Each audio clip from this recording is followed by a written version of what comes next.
ఈ లక్ష్యం ఏదైతే ప్రభుత్వ లక్ష్యం పనిచేస్తుందో దాన్ని ప్రజల్లోకి తీసుకెళ్లాల్సిన బాధ్యత కూడా మీకుంది.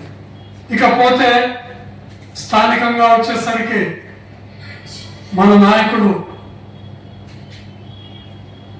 మన మాజీ మంత్రివర్యులు గౌరవనీయ శాసనసభ్యుల వారు నిరంతరం ప్రజల కోసం పనిచేస్తారు. ఈరోజు వారు ప్రధాని యొక్క సభ కోసం వైజాగ్లో ఉన్నారు. అందువల్ల మేము ఈ కార్యక్రమం ఏర్పాటు చేయడం జరిగింది. ఇక్కడ మీరందరూ గమనించాల్సిన విషయం ఏంటంటే ప్రతి ఒక్కరికి సహాయం చేయడంలో ఆయన ముందుంటారు.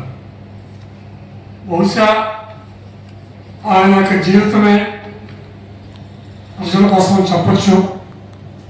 మరియు వారు చెప్పిన మాట ఏమిటంటే మెప్మా వాళ్ళు ఈ యొక్క అడ్మిన్స్ ఎడ్యుకేషన్ సెక్రటరీస్ ఈ 2 రోజులు చొరవగా పనిచేసి ఎక్కడైనా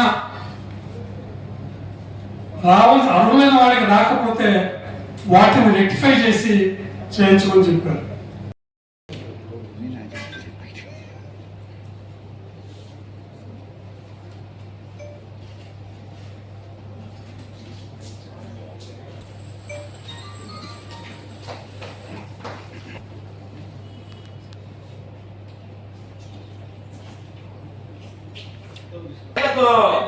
వర్తిల్లాలి చంద్రబాబు నాయుడు గారి నాయకత్వం, వర్తిల్లాలి లోకేష్ గారి నాయకత్వం, వర్తిల్లాలి పత్తిపాటి కులారావు గారి నాయకత్వం, వర్తిల్లాలి పత్తిపాటి కులారావు గారి నాయకత్వం, వర్తిల్లాలి పత్తిపాటి కులారావు గారి నాయకత్వం.